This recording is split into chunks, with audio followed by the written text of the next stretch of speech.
Say Anything, episode 2, coming at you guys. Me and Big Papa back on the podcasting scene. Really excited about it. Playing for you some Misfits Saturday Night. It's one of my favorite songs by them. You should definitely check it out. How you doing, Big Papa? Not bad, actually. I'm liking it. I'm liking the weather, actually. You said you're what? I'm liking the weather, actually. Dude, I'll tell you one thing. I think I've completely flipped. I'm all in on fall now. Oh, it's great because it just has this certain feeling to it. You know what it is? It's the smell. Dude, yeah, there's like a cleanness in the air a little bit. That like woodsy, smoky kind of smell. Yeah, no, that's true, especially when like October like starts coming around and stuff. But like I'm into like the whole cool breeze and stuff. Oh yeah, and especially after a workout.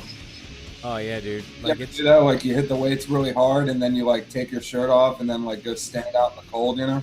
Oh yeah, just like, you know, with my arms at my sides, just, you know, all triumphantly like and everything. No, I used to do it because Eugen Sandow, he always, well, when I did lift weights, because now I'm lazy and I don't lift weights, so I'm like medium papa, but like, no, Eugen Sandow in his book, he always said that, you know, after a workout, and as you know, that's basically the first bodybuilder.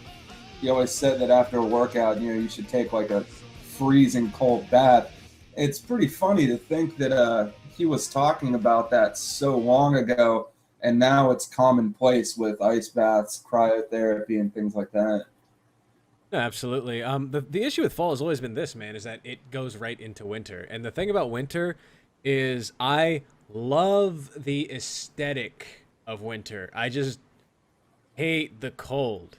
You know what I'm saying? Like I love like the whole lonely kind of calm kind of grim beauty, and frostbitten.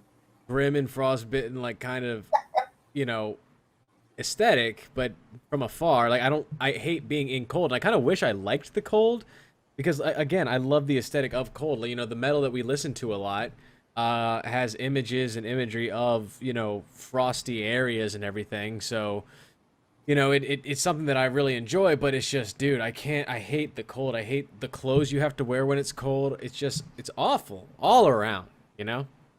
It's just one of those things. I mean, the funny thing is winter used to be my favorite time because of the cold, but as I get older, I know I'm talking like I'm 50 or something, but as I get older, I don't really like it anymore, the cold. It's not, I don't hate it. I mean, I'm a pretty big dude, so it's not as if I walk outside and I'm like, Jesus!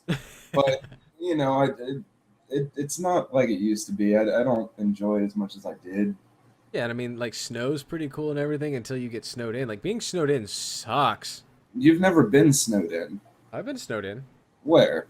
At my house. That's not being snowed in. Like, what would you call being snowed in? I'm from Pennsylvania, you bastard. That's like being snowed in is when you actually have to use what one refers to as a pantry because you are snowed in. Explain this to our listeners. Snowed in meaning you are snowed in. Just that. Meaning there's no way in hell you are going anywhere for about 5 to 6 days. Oh, God, that's awful. Explain the pantry thing. You know, where people actually have a pantry, you know, where they have canned foods and all this. Oh, yeah. Yeah, I mean, like, because when I grew up where I lived, like, I could see my neighbor on a hill, like, half a mile to a mile away, and that was about it. Yeah, explain to people, like, kind of where you're from, because it was kind of like a desolate kind of nowhere. It's like an hour from Pittsburgh. Mm-hmm. Kind of known as like the mining section. It's in the middle of nowhere. I mean, which is funny because now I live in Fredericksburg, and it's really great because there's all these people who are like doing the whole redneck thing and everything like that, and they're like, I'm country. I'm like, you're not shit. The reason why I don't act like you or a tool is because being country isn't necessarily positive. I mean, it's like, especially like when I listen to the country songs on the radio talking about trucks and four-wheeling and all this other dumb shit, it's like, well, that's not true country because Usually, if you're true country, you can't afford any of those things Yeah, right. in the middle of nothing. What was that song that pissed you off where it's like I work weekends if I have to? Yeah, it's like I work weekends if I have to. Pay the cold and sick. It's like, dude, you're taking the piss. You suck. I work every weekend. You piece of trash. He's like, just listing all these things about having his bravado and his tough sense of self. Is like, I served in the army. That's where I learned to shoot. That's bullshit. If you're you learned how to shoot when you were like 5. Yeah, your grandpa would be like, all right, now we're gonna go shoot guns. It's all like, should you really be letting 5-year-old kids shoot guns? Why not? Like, it's So was that your upbringing? yeah, So of you course. so do you own any guns? No, I don't own any guns, but I've shot such a large variety of guns. It's pretty ridiculous. Yeah, right.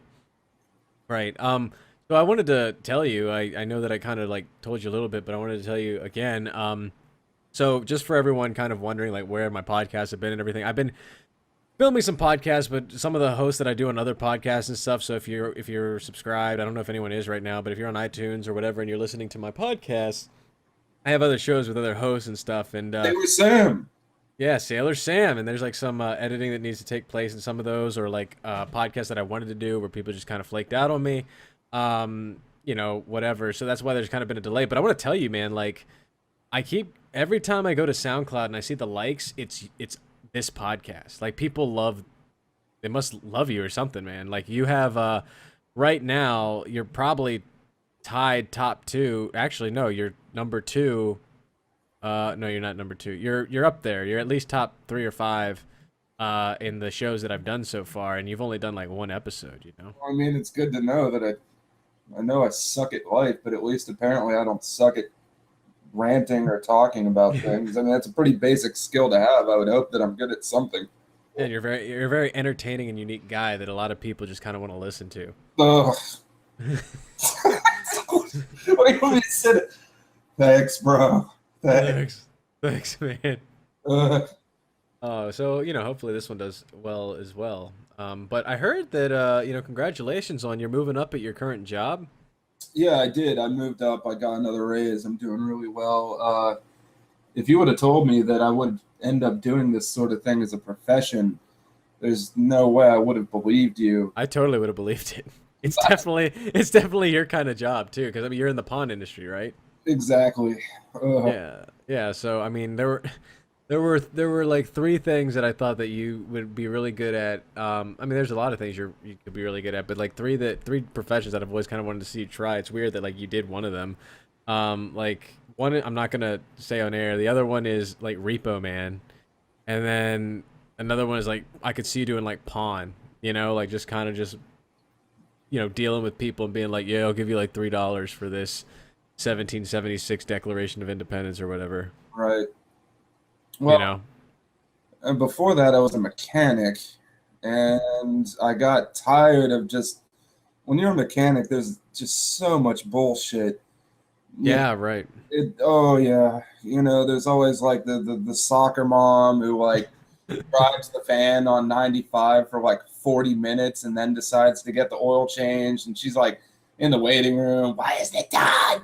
And you crack the oil and get like third-degree burns, or you always have to do a shop hierarchy. It's like, well, you can't do that alignment. Why not? Well, because it's Chester's alignment. Why is that? Because he does all the alignments. But doesn't that give him an inflated check? Yes, it does. Well, why can't I have it? Because you can't deal with it.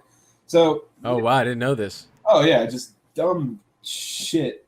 And also I think the main reason I quit, and this is a lot of people are probably gonna be like, "Oh, Shane, you suck."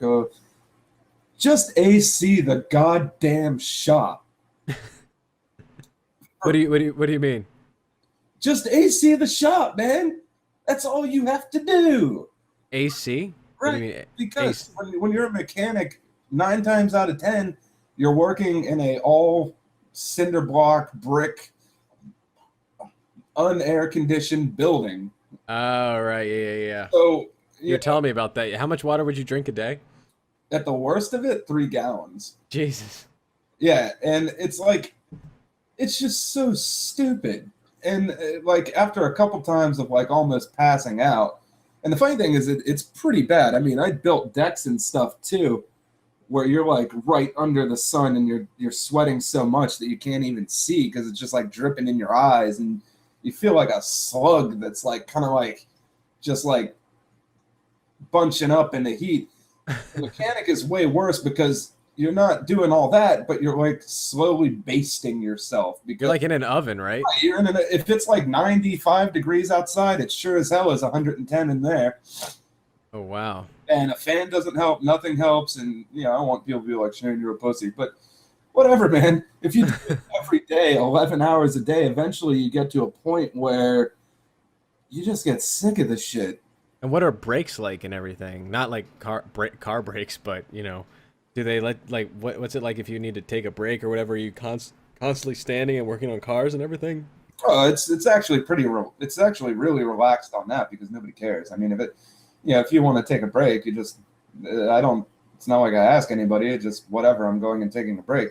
A mechanic is a job where you're kind of allowed a lot of leeway on that sort of thing, unless it's a very corporate position.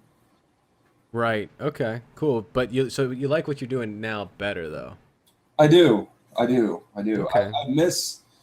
I miss physical work a lot because this is the first job I've never done something with my body, you know what I mean? But I guess maybe it's better that way. So I mean, time has not been very kind to Big Papa. Big Papa looks like a shitty version of Darth Vader if he was Danzig. If he was what? Dancing? Danzig. I look like I look like I'm like 36, but I'm only 28. So maybe working indoors will like stop the decline. You know. Yeah. Yeah. No, that's true. That's true. What, did I look like shit? No, I mean it will stop the decline. No, you look great. Oh, thanks, bro. Considering, dude, no, hold on. Like considering the stuff that you put your body through, you're in great shape. Now I will say this, and I mean I'm not gonna get into this. I'm not trying to get on a soapbox or anything, but like I know a guy who's like, he's been like a pack a day smoker since like maybe at least half of his life now. He's like my age. Yeah. And he's been like in and out of the emergency room like 3 times this past month, and like they had to put him on like in like the it's like inhaling machine and everything, and he refuses to get like health insurance. He doesn't want to get it like scammed, but there's like a growth in his body. Yeah, that's because his genetics suck. Yeah, but I mean, smoking is bad. I mean, not that It's very bad, but I mean, the I hate to say it, but at the end of the day, you can either do it or you can't, genetic wise. I mean, I smoke like 2 packs a day for what, maybe 10 years now, hmm and I'm fine. I can still run, heavy lifting, whatever.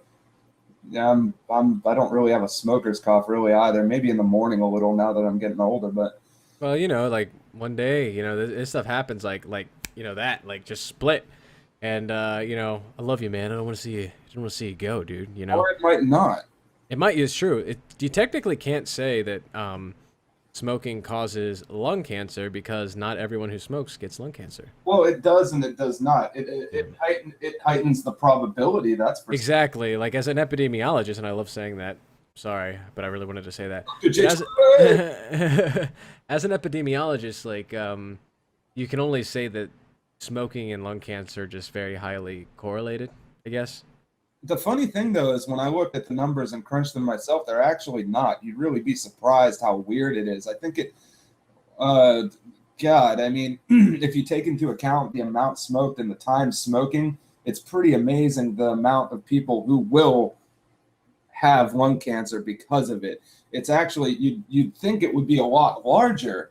It's actually rather kind of small, which I found to be pretty odd and interesting, where I've known people who they haven't smoked anything in 30 years and they get lung cancer when they're like, 50, 55. And then you've got some guy, he's like a mean old bastard, and all he does is like drink and he hates everyone and he smokes like 3 packs a day and he's just kind of trucking along like a turtle. Yeah, what you have to do is you'd probably have to take a look at like a systematic review and kind of see what they're saying. I mean, anytime, like, dude, I can't tell you how like frustrating it is when I I like radio and I hate it at the same time. Like I like what radio used to be and it kind of is like where podcasts are now, but I hate the morning drive where and the reason why I hate it is because they exacerbate how people look at studies, but they're like, oh, a study shows that men are more likely to like drafts than women. One study out of Stanford University that looked at 5 people said that men like drafts Yeah. more than women. It's just like, stop, please Plus, stop. a lot of the I guess you could call it fact seeking, like, hey, I'm going to use these studies to suit my shit. A lot of the studies that they use are garbage. If you go and you find a study in a certain article, they'll be like, yeah, this study is basically garbage and probably shouldn't be used to quote anything. Yeah, and it's like I know nothing about like how people were selected, and it sucks because I mean I'm sure out of all my friends, you probably kind of know this the best. When you are really when you know a lot about something or a certain, I guess, Oh, topic or niche, like when people start talking about it, it's just kind of like you have no idea what you're doing or talking about. Like I do epidemiology every day, so it's like when I see people saying like, oh, we're going to use one study to kind of like tell people who don't know better that this study is like the word of God. It's like, what? well, anybody can do a study. Exactly. It's very simple. It's a very simple thing. Just because somebody's accredited who did the study doesn't mean that they're a douchebag. Well, how was it reviewed? How was it selected? Is there systematic reviews that say the exact same thing? Like because with statistics, like, you can't look at one point or one instance and conclude that that is representative of, because it may or may not be, but you need a lot of, I guess, statistical quote unquote evidence. You know what I'm saying? Instances, replications that are saying the exact same thing. Right. But I'm sorry, I wanted to get back to your pawn stuff. So is this something that you think that you are going to be doing for the rest of your life, that you would want to do for the rest of your life?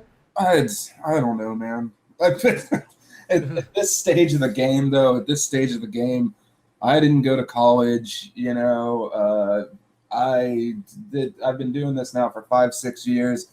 I figure just keep going with it, see where it lands up. I mean, because if I were to move to something else, well, what's the point? I've already spent 5, 6 years cultivating this. You Yeah, know, that's the thing. Like, so like let's say that money is equal, right? Like wherever you're whatever you're doing. So like I know that you keep telling me that you stay in this because it's what's making you the most money now, because like you said, you've cultivated it. Now if something else came along, that like is it, do you see yourself being able to do other things, like multiple other things that you would like doing better than this, or no? in my opinion, I'm one of the people that can pretty much do whatever the hell I want. Mm-hmm. Um, if I happen to be involved with it and then I decide to pursue it, I'll do it. It's whether or not, I mean, I've never been a guy where I'm like, I've never thought that it would be possible for me to love my job. And I still don't believe it's possible because at the end of the day, a job is a job. I want that so bad too. Who doesn't? But in my Yeah, opinion, it's it's true. not going to happen. Yeah, right. And the problem is let's say, I mean, well, it's the same thing with like being a musician, for instance. I mean, let's say that you love something, turn that something into a job. I can guarantee you in about 3 years, you're not going to love it so much anymore. Do you think it's a lot like food, where if you just eat the same thing over and over again, eventually you get tired of it? I believe it does, and it makes sense from a neurological perspective. Yeah, no, that's true. But I think that if people told me that I needed to work out every day for a job, I think I could do that. Or like video edit those videos that I put on my YouTube channel and everything. Oh, sure, but I mean, that's kind of it's something you do anyway. But at the same point, you can't tell me that if your job was editing and you edited videos for 10 hours a day, god damn it, after like a good 3 years of doing that day in and out, you wouldn't be like, maybe I'll just quit and move to New York and sell spicy hot dogs to people. I'll try that out. Yeah. Oh man, yeah, you're right. You're probably right. So, is pawning like what you see on Pawn Stars? Probably an easy question for you. No. So, how is it different? Like, like tell me stuff that like people may not know about the pawn business, being a pawnbroker, that Okay. you have to deal with all the time. Oh, I'll tell you something. You want me to tell you something? Because I I'll do. tell you. I want you to tell me I'll something tell you're you pawned. now. Tell me. Okay. Let me just start off by saying this. I don't care what you have. I don't want to hear about it. I don't want to talk to you about it. I don't want to know. I should find out what you have, meaning you should not tell me about it. You should simply bring it to me. You standing there telling me a list of 20 things that you have doesn't do anything for either of us. The only thing that works is if you bring it to me and I estimate it and I hand you money. You talking about like if somebody calls you on the phone and tells you about it, or Or what? just standing there because they'll stand there and they're like, they'll see the sports cards and they'll be like, oh man, I got a ton of sports cards. And I'm like, that's the problem. Everyone does. They're not worth anything. And I don't care. If you want to know if it's worth money, bring it to me. I can't list off to you what a Samsung SM-G489 is worth unless I know and have it in front of me, can see the condition and whatever. It just, please stop. So do you have a guy who knows everything about everything? Like if somebody comes in with like, I don't know, a box of used tampons, and they're like, I want to like know like what this is worth. And you'd be like, let me get my tampon guy. Um, I mean, people generally specialize in certain areas. That's for certain. I mean, like if a guitar comes in and it's something interesting, of course somebody's going to grab me. But I mean, generally, if you do it long enough, you get to a point where you just kind of know what everything costs, just by looking at it, because you just know. Yeah, yeah. So like, do you have to do any kind of research outside of your work hours to kind of figure out? I used to when I first started, but nowadays no. Okay, like now would your manager get like super annoyed when you first started if you kept saying like, I don't know what to do. How do I know what this is worth and everything? No, because I didn't do any of that. Oh, they kind of eased you into it. No, Oh, no. It was like, all right, you're hired. Okay, now do this. And if you don't do it well enough, you're fired. Okay. kind of like that Alec Baldwin scene from Glengarry Glen Ross. It's a tough job, man, because it's like I'd say out of maybe 1 out of 20 people make it the 2 weeks. Oh, really? Yeah. Huh. It's just one of those things. You can either do it or you can't. It's really, I mean, people think, oh, it's easy, da, da, da, da, da, but it's very complex. At the end of the day, it's all it is just basically being a merchant. That's all it is. Do a lot of people come in with stolen stuff? Actually, believe it or not, it really doesn't matter what I tell you because everybody's going to think I'm lying anyway or taking the piss. But truthfully, God, maybe 1 out of 100 items. Really? And how do you know? Because if it's stolen, like, Generally, you don't until it's okay. too late. The only time you know is when the cops call you and they're like, "Hey, we saw this in your database. We need to come and get it. It's stolen." But I mean, it's actually quite rare. That's the funny part. And you guys take the hit on that. Yeah, yeah. Wow. That's Okay. that's true. That's true. So what is your protocol then? You give it to them and you move on. No, no, no. Like, what is your protocol for like stopping, payment to something that is stolen? There isn't because you never know. Oh, huh. What are you gonna do? Is this stolen, sir? Is this stolen, sir? Sir, sir. Yeah, no, there's no protocol. There's no nothing. I buy it and I spin the wheel. If somebody's all like, "Hey, this is stolen and we got to give it up," well, there you go. You just kind of move on. Then what are the things that you usually get the most of? Uh, Electronics. Oh yeah. Anything from laptops to phones to pretty much anything. So if something like the new iPhone comes out, right? Do you get a lot of iPhone 6 pluses and stuff coming in? Yeah, when you get, it goes without saying, when you get the, let's say the Samsung 7 came out, when you get the 7 that came out, it goes without saying, the store was pretty much, we had plenty of we had plenty of Galaxy 6s then sold to us, so people could go and get the next model. Is the 7 the one that kept blowing up people's cars and stuff? The Note 7, yeah. Note 7. How are they fixing I it? currently have a Samsung 7. It's fantastic. Not a It's Note, not not a it's Note. not it's not a Note 7. Yeah. So do they recall those? They did because they probably don't want to be involved in various lawsuits. Oh, okay. Yeah, no, that's probably true. What is the most valuable thing that you've ever had come into your store that, you just kind of looked at it and be like, I can't believe that this is here right now, or was the most you've ever paid personally for something? I mean, I've done transactions in excess of $20,000 myself. Oh, wow. I'm like the only person allowed to do those transactions, with exception of the owner. Um, One time there was a kilo coin of gold. Oh, wow. Yeah, it was a Chinese panda limited edition one. It's somewhere in excess of $45,000. Who in Fredericksburg is going to want to come into your pawn shop and buy that?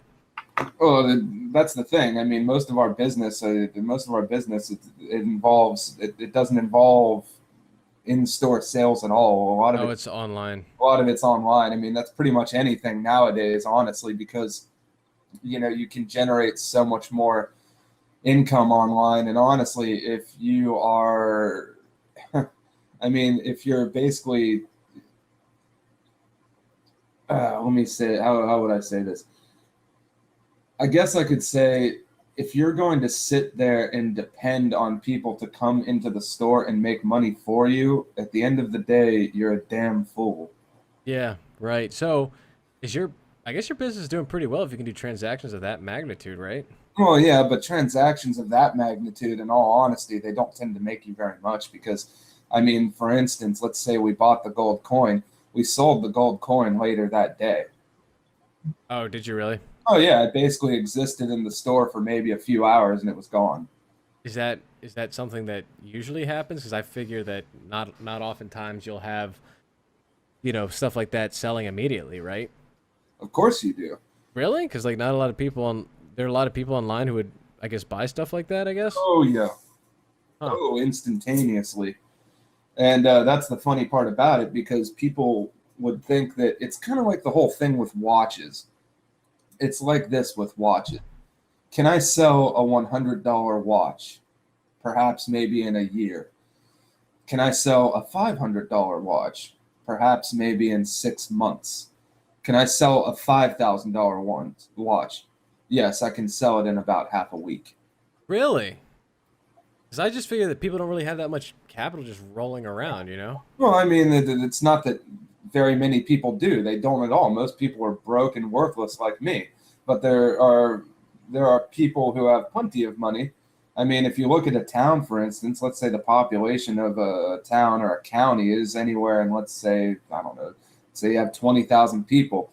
If 100 of those 20,000 people have an excessive amount of money, who's to say one of them doesn't like watches? Oh yeah, no, you're right. I guess it's and the people who want to spend that kind of money on watches are the ones who's looking for those kinds of watches, right? Right. Oh, I guess that makes sense. That And makes that's, sense. that's the same thing with eBay. I mean, at that point, numbers don't even matter. At that point, it's all like, all right, here's millions of people. Do you want to buy the shit or not? Yeah, no, that's true. Now, do you use eBay typically? Is that kind of what you use? It's really the only option. I mean, the monopolies are illegal, but they certainly have one, don't they? Oh yeah, it's true. Trying to think of like what other auction site, you know? Well, they're just because something exists doesn't necessarily make it effective. That's true. Every time I'm on eBay, I'm just like I don't know, man. I just feel like it it's a weird thing. Like when I go on Amazon, I'm like, okay, this is a legitimate business. But every time I'm on eBay, I'm just like, I have no idea what I'm buying, from people, you know? That's not true. That's not true at No, all. I'm sure it's not, but it's just like when I go onto eBay, I'm just like, I don't. This kind of seems like a black market kind of thing. I know it's not the Silk Road, but No, I mean, that's why there's verified sellers and seller ratings. And honestly, a lot of people are ridiculous with the eBay thing because eBay's changed a lot. Back years and years ago, it used to be like the wild, wild west, whereas nowadays, um, the system is so heavily for the user that there's no problem shopping on eBay. If anything, you can just take advantage of people as the user as much as you want because the rules are so skewed towards the user. hmm. I mean, it's come a long, long way. Okay. Is eBay like the only kind of, I guess, place that pawn shops would use to sell? That could be called effective and worth any amount of time. Yes. Oh, okay. That's cool. That's awesome. I mean, Etsy, of course, you can list antiques and rings and things like that. But I mean, at the end of the day, does it deal well with flow and volume? No, it's just not the same. I mean, So, it doesn't have it doesn't, the demographic nearly isn't as large. So what do you expect, you know? yeah. So what is that, does your boss kind of instruct you on like kind of the highest you can go in any transaction? Like how do you know if you're No, wildly overestimating something or wildly underestimating something, you know? I just do. It's just, there's a lot of shit involved. I mean, well, let's say you have an item. First, you look at how much it is retail value.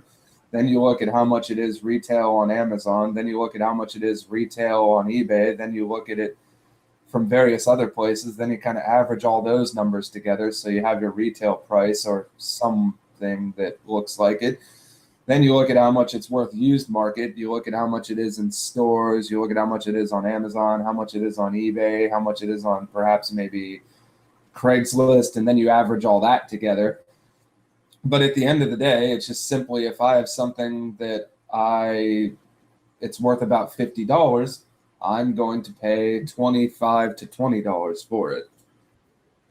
Right. Yeah. What kind of customers do you get usually coming into there? All walks of life. When various government positions in Virginia got furloughed, for instance, Yeah. I had plenty of people in suits in my store. That's for certain. But what's the average customer like? There is not.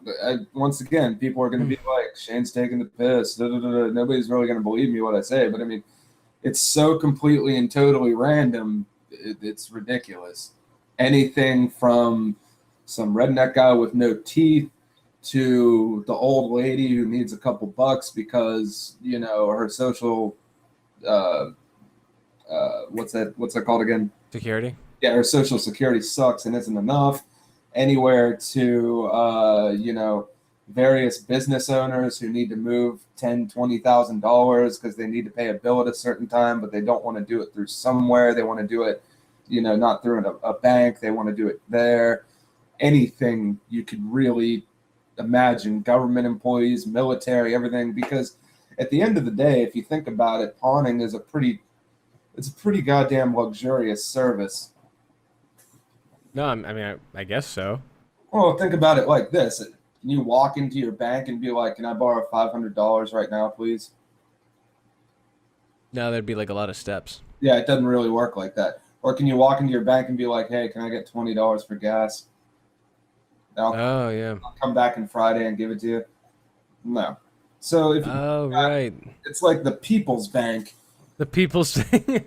Oh yeah, it totally is that. That's what they should call it. They shouldn't call it a pawn shop. They should just call it the people's bank. Well, because most people don't know. I mean, are there grimy pawn shops? Sure. And it's sponsored by The Rock. Right.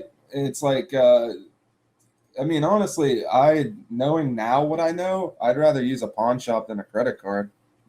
I forgot that people use that for that. Wow.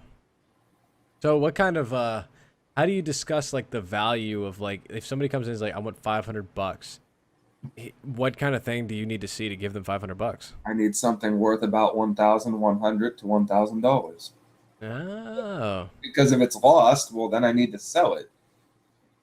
Oh. Now has there ever been an instance where you do that and the person couldn't pay up and they just came in there like sobbing saying like no, I can't part with that or whatever?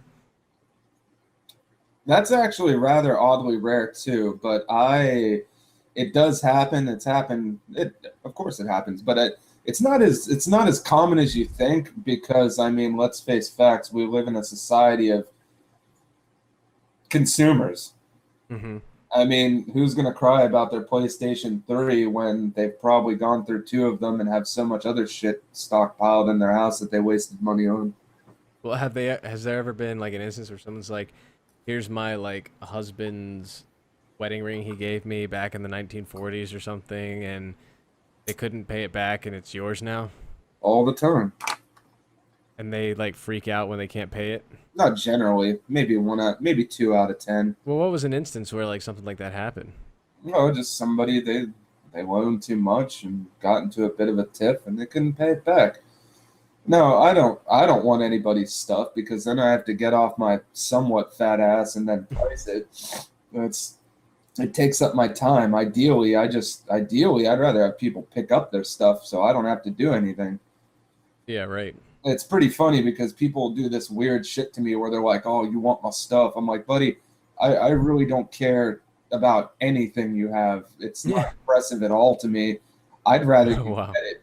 If you can't pay your bills, that's not my problem. That's your problem." Or, people who are late on their bills are like, "Oh, I'll be in so and so, I'll be in so and so, I'll be in so and so," and it's like a month late, and then you forfeit it and sell it. They're like, "I don't understand." And they're like, it's the same as anything else. Why don't you call your car insurance company and tell them that you can't pay them for a month? What will happen to you? Hmm. Why don't you call your power company and tell them that you can't pay them for a month? What will happen to you? It's ridiculous. I don't understand why some people can't wrap their head around the idea of a simple transaction. Right. That's true. That's true. Well, I mean, it sounds like you have a really interesting job, man. It is interesting, and plenty of interesting things happen, and plenty of really crazy things happen where I'm just like, ugh. It's not like hardcore pawn at all, though, because Hardcore pawn. no, people don't freak out or anything, not at all. Oh, really? Do you think it's because of where you're located, or? I think it's probably because common people know that it would be a very, very, very bad idea to do that. Yeah, The, that's true. the place is covered in cameras. There's large caliber handguns, randomly around. Are you allowed to deal in guns? Yeah, we do deal in guns, yeah. Okay. Now you need like a specific license to Which do that that. that is so stupid. What do you mean? Just the guns in general. It's stupid. It's stupid. It's To to, stupid. s- to sell in guns? No, like whenever you hear, it's one of those things where you're like, hey, if you would just read, you wouldn't sound like such a dumbass when you talk about things. It's like that whole thing you were talking about earlier where people just start blabbering on about shit that they have no idea about. Like the social justice warriors with gun control. Mm-hmm. Well, we live in Virginia, right? Mm-hmm. Okay, so in Virginia, let's say you come to my house. I can legally sell you any gun I want without a background check or anything. It's perfectly legal. I think that's true. You don't have to like switch licenses or anything like that. Nothing. Okay. You hand me the money, I hand you the gun. That's it. Is it under a certain amount? Doesn't matter. It could be anything. I could hand you 10 guns. You need to register the gun? No. Oh.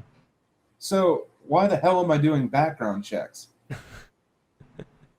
That would mean that I'm only doing background checks on people who are lawful and care about legally purchasing guns.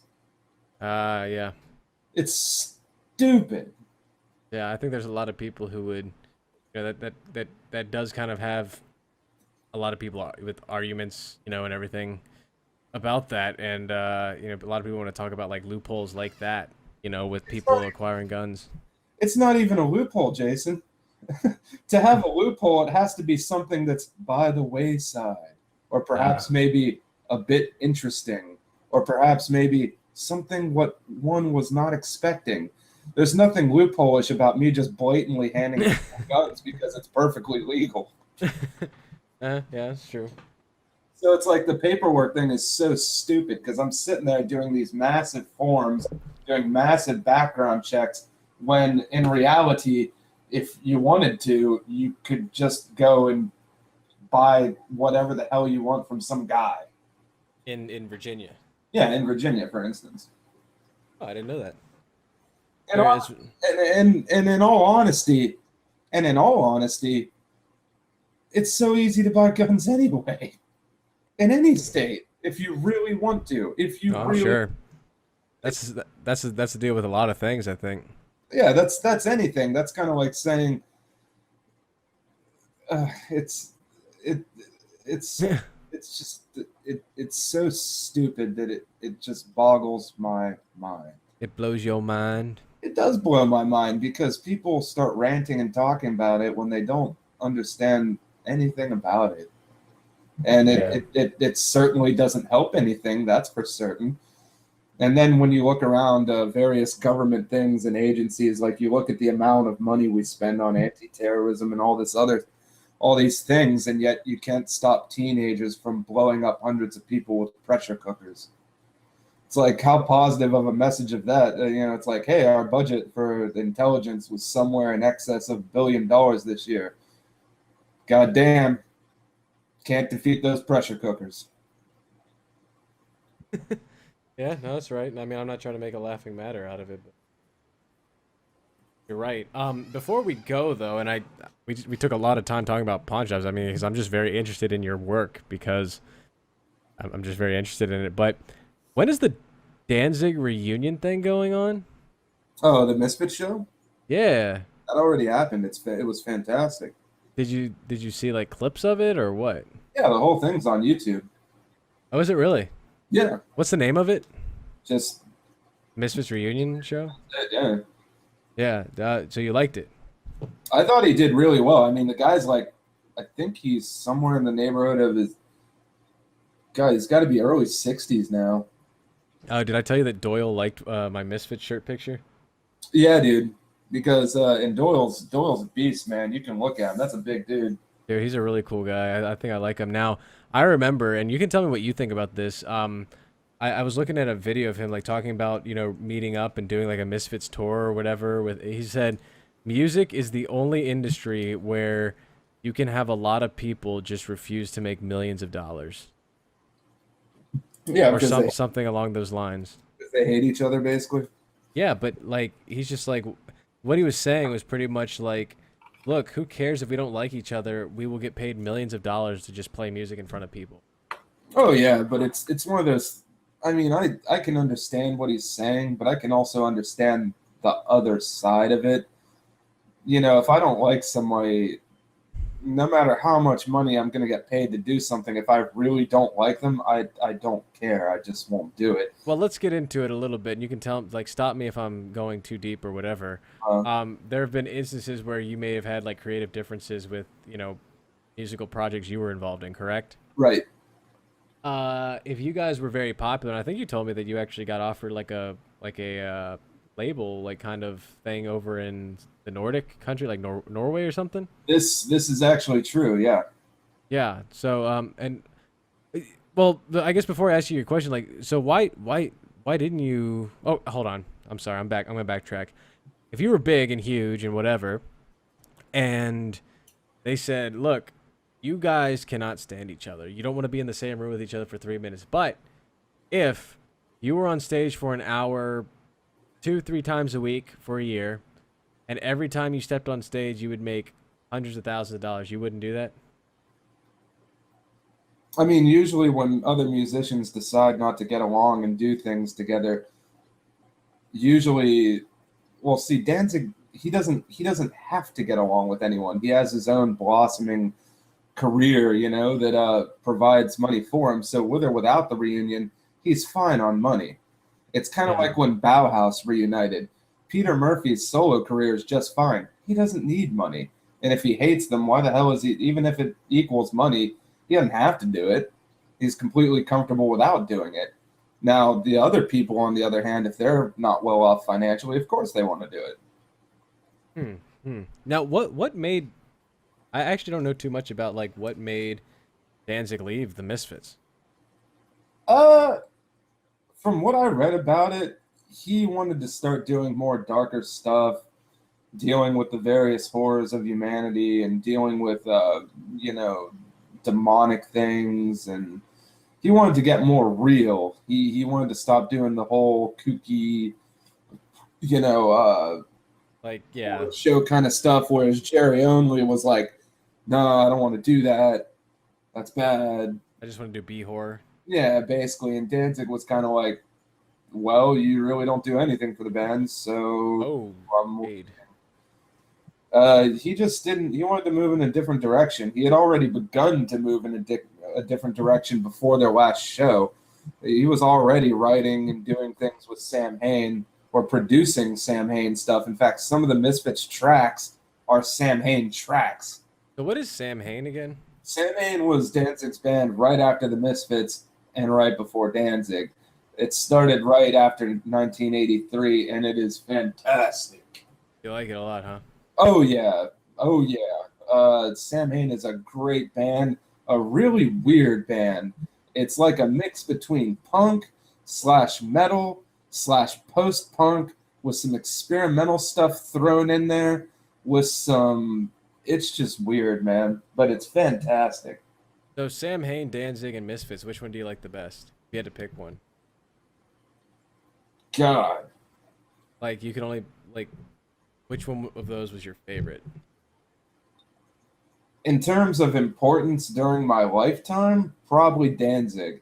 In terms of generally like really appreciating the material and it being unique, probably Sam Hain.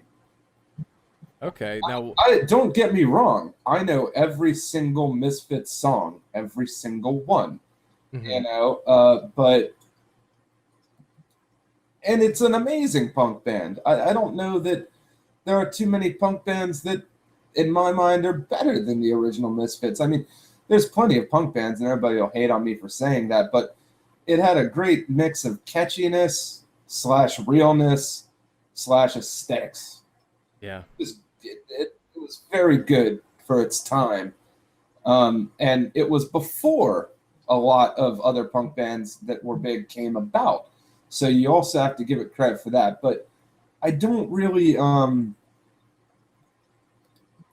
it's not as entertaining to me or as interesting as his other stuff, such as Sam Hain or Dancing. Yeah. No, I hear you on that one, man. So I'll have to check that out. I didn't know it was on YouTube. Oh, that yeah, it's freaking great. I don't think they're going to do it again though. I believe he already talked about it. He said that's about it. Is there a reason why he wanted to do it? He said that he said that he wanted to do it before he gets too old. Is sort of a nostalgia thing because he said there's a bunch of musicians he's seeing kind of dying at an early age for like Prince, David Bowie, all this other stuff, and he said he wanted to do it as sort of because everybody's been trying to get him to do it now for 20, 30 years, and he just said he just wanted to do it before everybody gets too old, and it's just not possible. Yeah, no, that's cool, man. That's cool. We need to. I still want to make a metal song with you. Yeah, no, actually, one thing I've been thinking about lately is I think that you, me, Salty Dave, and some other person need to do like a low budget thriller film in Manassas. Dude, we should. Like we could do Like, have you that's ever, an I no, the idea I had for the movie, did you ever see that movie, Very Bad Things? no.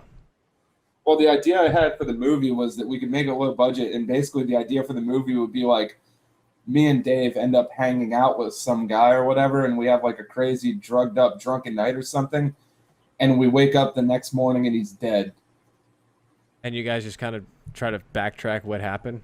and we have to like figure out how to get rid of the body or something, like try and do like a black comedy. Dude, that'd be pretty cool. Yeah, I thought that could be I good. actually, since October's coming around, I was actually gonna one of the topics I wanted to talk about tonight. Well, not tonight, when October comes around, because like you're very into like the horror genre, right? Like not so much. You're not a guy who's like I have to watch horror movies, but you like the aesthetic of like that kind of stuff, right? Correct? Yeah, definitely. Yeah, I'd want to talk to you about like horror movies and stuff, and like maybe we could make like some sort of like kind of horror movie. And I wanted to ask you about like your opinion on the way horror is like going nowadays. You know what I'm saying? It sucks. Yeah, yeah. Like if you want to just a plain basic answer so we don't have to talk for like an hour more, Yeah. just tell you this. It sucks. Yeah. That'll be a teaser for our next episode, everybody. Yeah, cue Big Papa ranting and drinking cheap beer and talking about horror films for an hour. Well, he drinks like But we should do that though. We should do that because I remember back when you were doing the cheap the low budget flicks and stuff, you're always like, man, you would be a great villain or a great crazy guy. We need to get you down to Manassas. And I'd be like, you're talking about low budget as though I had a choice, Shane. what do you mean? What's wrong with low budget? Low budget is No, good. no, no. I was in high school, so of course everything was low budget. What do you want me to I say? didn't. I didn't have a budget. I never had a You budget. still don't have a budget, you cheap bastard. That's I not, know that's so. When you're saying we should do a low budget film, okay, I don't know okay, what you okay, okay. mean. Like, you think I have the capability of making like a feature length like box office movie?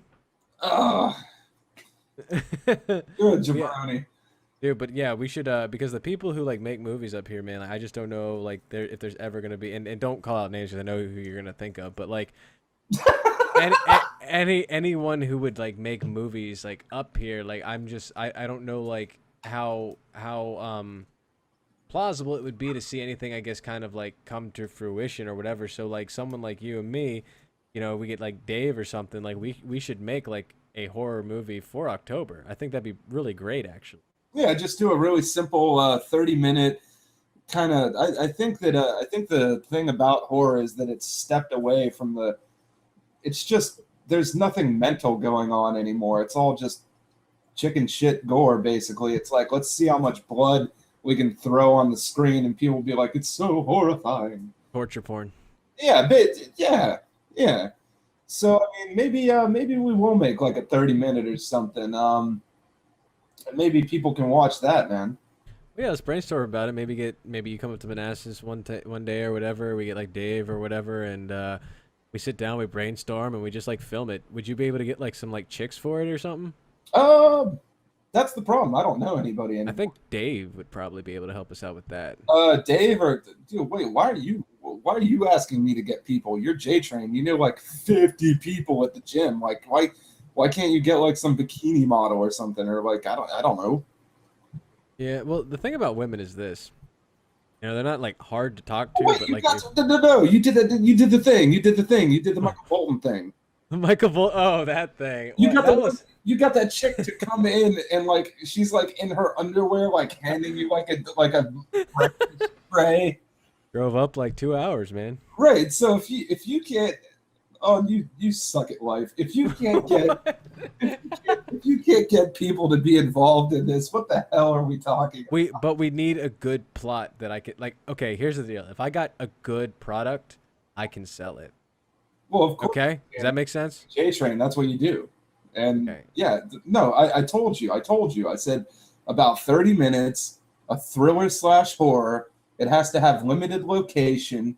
Like for instance, you know how there's movies where the whole set is one thing and yet it's a great movie. Yeah, that's what I'm thinking too. Yeah. That's what it needs to be done like that. It needs to be done like at Salty Dave's house or something. That's why I thought about somebody dying and we don't know how he died.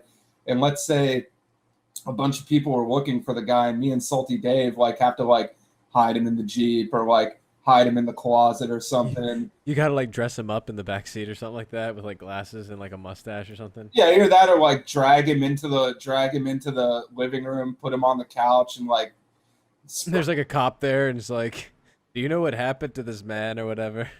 he's fine. Why won't he wake up? He's pining for the fjords. What? What? Yeah, something interesting. I don't know, but I have a feeling if we do this, it could be pretty good. Yeah, especially you could make like your acting debut. Black comedy, dark comedy. Yeah. Well, hey man, thank you so much for being on this podcast again with me. I think this was a good second episode. Yeah, I enjoyed it. I'm sorry I started flipping out about the gun shit, but it's Oh no, it's fine. oh, I'd like to sit you in a room and have you do 20 of those forms. You love it. No, I bet I would. So Yeah. All right, man. Well, have a good night and everything. And everyone, check out this episode on SoundCloud, soundcloud.com/the JTrain show. Look us up on the JTrain show on iTunes and subscribe and everything. If you subscribe to youtube.com/Nataku1224, you'll also see this pop up. So thank you, everyone, and have a great time. Until next time. Later.